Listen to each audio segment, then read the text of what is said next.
At Walmart, we are a human-led, technology-powered organization that's in the mission of saving money for people and helping them live better. This video is a celebration of who we are as a culture, and culture is best brought out through stories and experiences from people who have been with us for a long time. To that end, we've got a very special guest today, Cord, who has been with us for a number of years.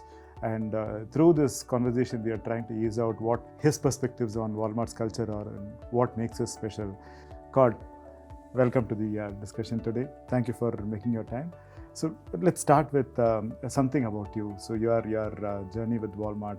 What do you do? What does your team do? How do you have a large impact over our members and shoppers every day? Well, thank you for having me, Raghavan. I appreciate the opportunity to share my story and to share some culture. I've been with Walmart going on 34 years. And my role today is I lead the operations team for the supply chain systems. So that's, you think of Walmart, it's all replenishment systems, item systems, fulfillment, and transportation systems. You've been with Walmart for a number of years. Can you recall your first day with Walmart? My first day with Walmart, it happens to be October 31st, which is Halloween. And so I can think of fun. My first day, I showed up and my boss was dressed in a prisoner uniform. And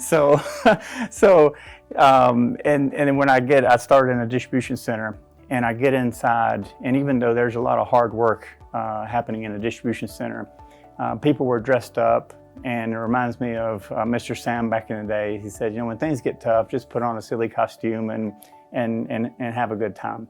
And so that was really my first day at Walmart, was Halloween, and it provides me with good, happy thoughts.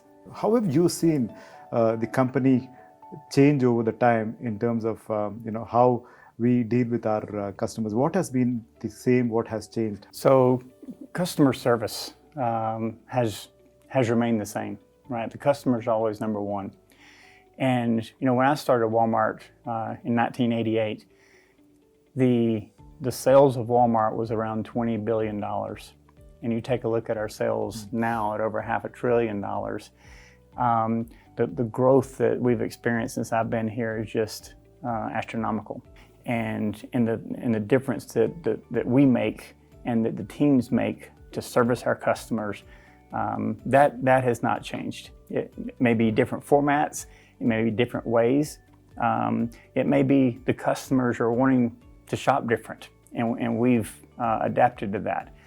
But at the core of it is we take care of our customers and make sure that they can get what they want, when they want it, at the price that they need it, and we deliver that value to them. What do you think, in your perspective, is the secret sauce that brings our culture to where it is today? It's all about the customer service. It's about striving for excellence. And when you think about strive for excellence, people come into the door like me, and it's just ordinary people. And like Mr. Sam says, it's ordinary people doing extraordinary things. And I've found that when you surround yourself with people who push you, then you in turn push them. And together, we all raise the ship, right? The tide raises the ship. Cord, as a global technology leader, how would you describe culture to a technologist? Or in other words, if you were to join as a technology leader today, how would you make big impact from a remote location such as Bangalore, any other a continent that's different from where the business is operating?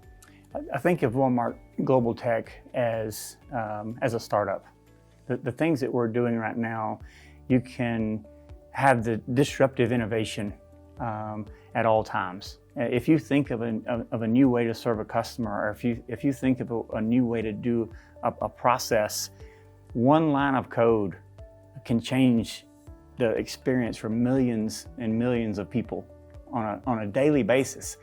How many other companies can say that you can sit down, promote something to production, and now you've just impacted an experience for millions and millions of people.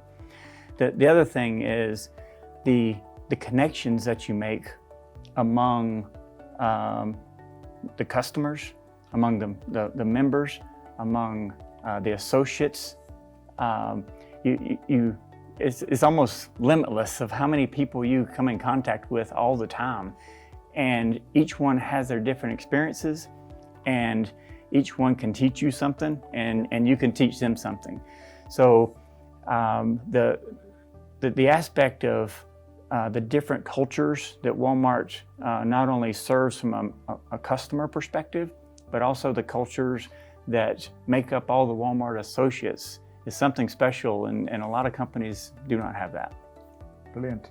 And what is your advice to young leaders who take on this challenge of building new teams that are high-performing teams?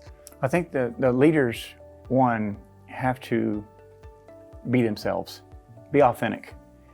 And as most people want to be around people who are authentic, the leaders can show them the values of Walmart.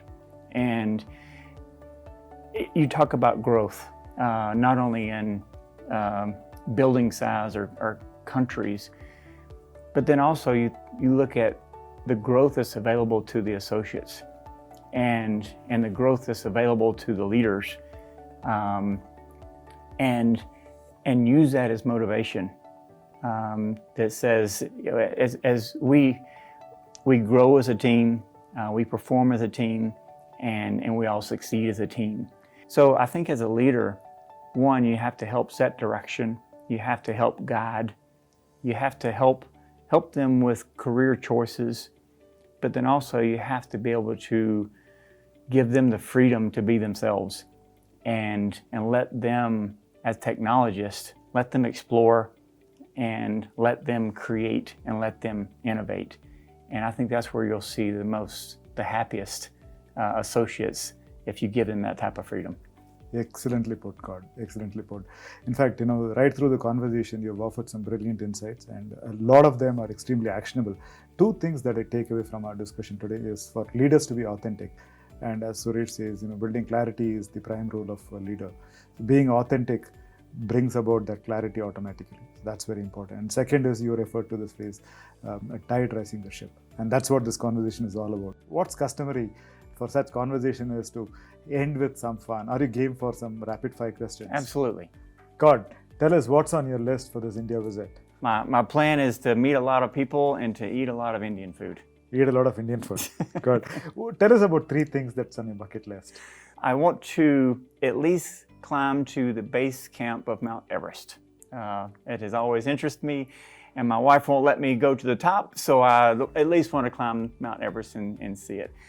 The second one, I love to scuba dive, and I'd love to go to the Great Barrier Reef one day. I think it'd just be interesting to see the wildlife and see the sea. I think it'd be very interesting.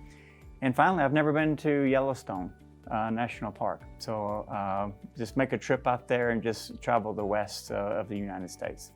Ironman or Tour de France? What's more exciting for you?